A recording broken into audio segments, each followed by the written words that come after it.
I would like to follow up with you guys on Sekiro. Shadows Die Twice. Sekiro.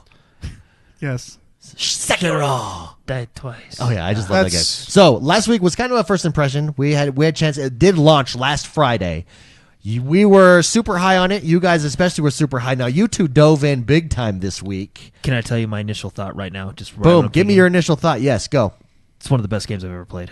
Can I give you mine? Really? That big of words? Yeah. Best game ever played? One of. This is probably, I'm going to say it, this is probably my favorite From Software game I've ever played. That's big. Whoa. That's big. They've made at least 3 that I know of that he likes.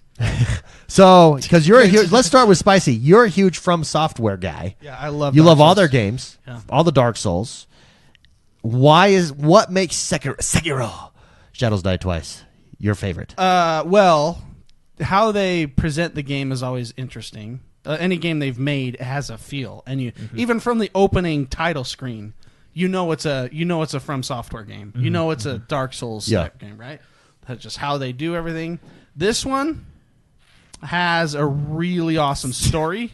It has a really awesome story. The other Dark Souls, it's really kind of interesting to play that game and get the lore because it's those games are beautiful, or they were at the time they were released. Even now, they still think they hold their weight at least a little bit. Even Dark Souls 1, it's dated. Well, even in its some of its clunkiness and its harsh edges that aren't as polished, right, is what makes that game beautiful. Yeah, well, on the world itself, just the atmosphere, the noise, the sound, how the music comes in, the music goes out, the voices, how the voice acting echoes a certain way. It's a From Software game, and it has a very cool feel and vibe, and you get used to that vibe, and it just gets you excited when a new game that they make comes out. It's just they just do it very, very well. It has its own charm.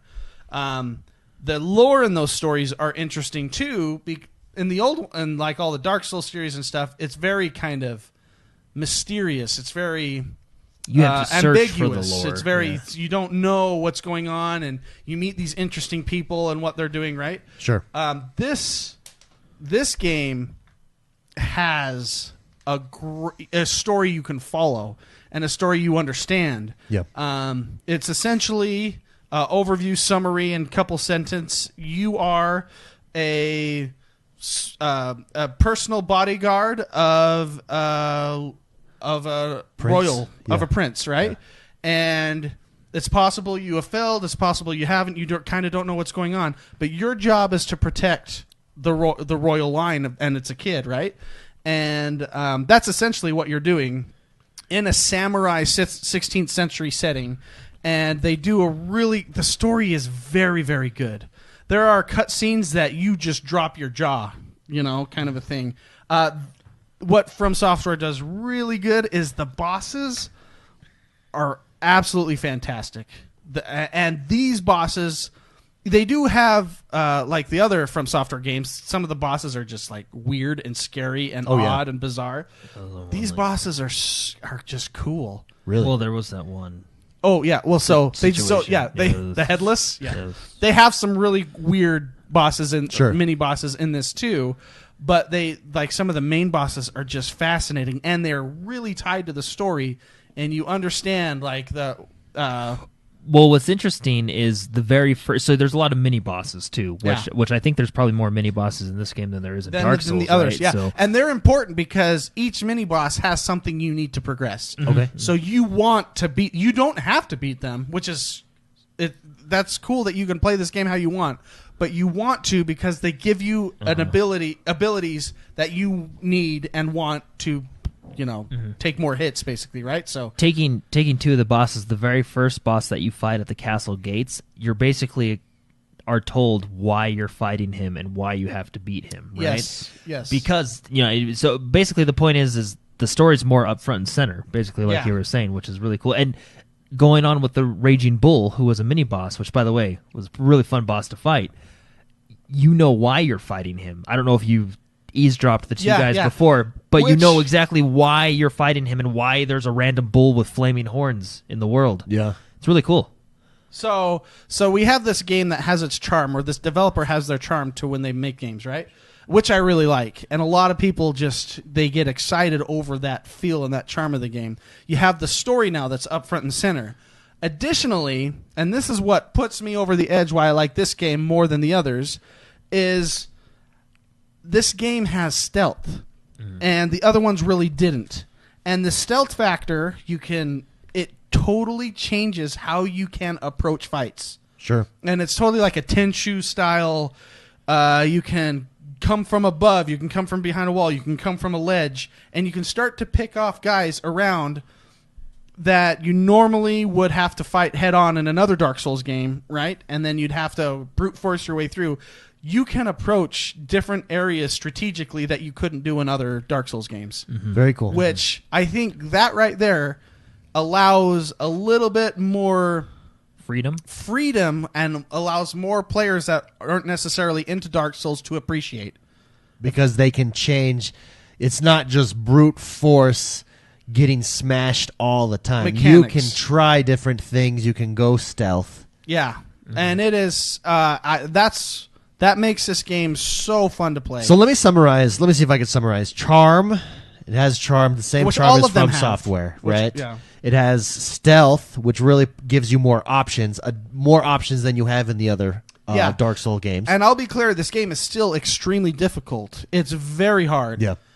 But that stealth factor, I feel, will allow more people to enjoy the game more than the others. Sure. Because you can go, okay, so I'm not good enough to attack this guy head on, but what if I went in these bushes and climbed up here, Yeah, whereas in a Dark Souls game, you have no choice. You're like, great, I got to go through that door again. Here we You gotta go. bang your head against the wall. Here we go again. Until Yeah. the wall It's Groundhog's gets- Day. Well, and even if you add in the not just the stealth, but the movement mechanics of your grappling hook, I mean, you can bounce out of a fight real quick if you need to recover. You can retreat. Yeah. And like I said last week, the grappling hook makes it feel kind of like Batman. Yeah. The Batman series games. It is just, I think this is my favorite From Software game I've ever played. You combine all those things with a story up front and in front of center, your yeah. face, and you feel more of a connection. You feel more part of a world, and this just puts it. Wow, it's your favorite. Yeah. You think this is the And- best From Software game? that I've played, yeah.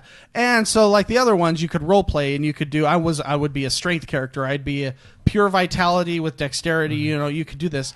This one, they don't give you that option, right? Your protagonist is who he is. You can't change it, right? Sure. You are what you are. But they give you lots and lots of skill trees throughout while you're playing that. They have kind of the same Dark Souls. You build up your souls and then you spend your points. It's the same with this, but there's lots of different trees that you unlock, and you can unlock abilities that help you on. Right it's still a Dark Souls From Software style game, but I don't know. It just the setting, the samurai. It's got its own feel, and I absolutely love this game. The samurai setting. I don't know. What I really like. So speaking of that, you have, your mechanical arm that you get. That's the hook shot and everything, right? The shinobi prosthetic. I feel like every boss and every mini boss has a weakness that you can exploit with the abilities that you unlock. Yeah. And I think that was done intentionally, and I really like that because you have to sit back and go when you attack and approach a boss that you don't know how to beat or whatever. In Dark Souls, you kind of had to brute force and just practice. 100 deaths, you finally get them. This, I feel you can sit back and go, okay, so this guy can't take any health damage, but the axe attachment does a lot of posture damage. I'm going to throw on that axe, and I'm going to use this ability, et cetera, and you can exploit that ability to take on the boss way more simple than the others. I think it's way more approachable and strategic than the others. That makes it very fun. They've found the perfect formula, in other words. Yeah. In this edition. And that's one of my favorite parts. I think the health and posture system is it's awesome. It adds a whole new thing, so right? Cool. Like a boss that we're currently fighting right now, which me and Mark were talking about. I think we got her. But her name's Lady Butterfly, and she basically... I mean, you can whittle down her health, but deflecting and posture is a huge part of that fight, right? Sure. Which is different than just like trying to beat down someone's health. The mechanic right? of how posture works. So you have a health bar and a posture bar. Mm-hmm. Posture is when you deflect and when you attack, basically what you're trying to do is get them to be imbalanced, and then you can do a death blow. So, and a death blow takes down Sure. A chunk of health. It kills them essentially, unless they have. It's called a death blow. Yeah, It stabs through the neck a lot of So- times. It's sweet. And what I noticed too, sorry, No, in that's one fine. of the animations that I love when Jordan was streaming it, is he stabs it and then he hits the hilt of his sword to just jab it through. It's so Brilliant. cool. animations in this game. Oh, are it's they're on so good. point. That little detail Yeah. makes it so The awesome. squirt of the blood. Yeah. And it still has that factor of this was an incredibly hard boss or mini boss, and it was hard to figure out, but I did it, and I love it. It's like building the biggest Lego set in the world called the Millennium Falcon. That's I think like around $800. And when you take all that time and you put it all together, and that whole Lego set comes together, and you can look at it and go, "I did that." You know, Yeah. it's that accomplishment. It's the same in this game.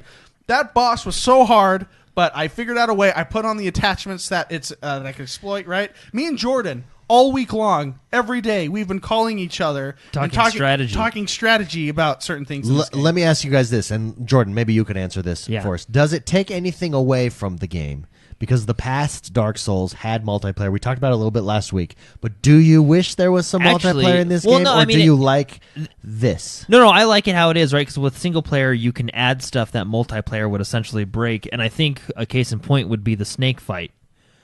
I think if you had multiplayer in that, it'd kind of mess up that sequence. Yeah. You know what I mean? Well, yeah, because that fight is very specific, and it's a scripted. I mean, fight. it's really not a hard fight, but it's a very fun, cool, scripted. And fight, it's a scripted fight where you have to do certain things, and it pushes you along. And when that snake like goes up to where you're hiding, I crap my pants. And it wasn't like anything like hard. It was just. There's the biggest snake you've ever seen in your life. It's just so good. Well, there you have it, guys. It's Jordan and McSpicy, Jordan the Man and McSpicy's favorite Dark Souls to date. They've had From Software. From Software games to date.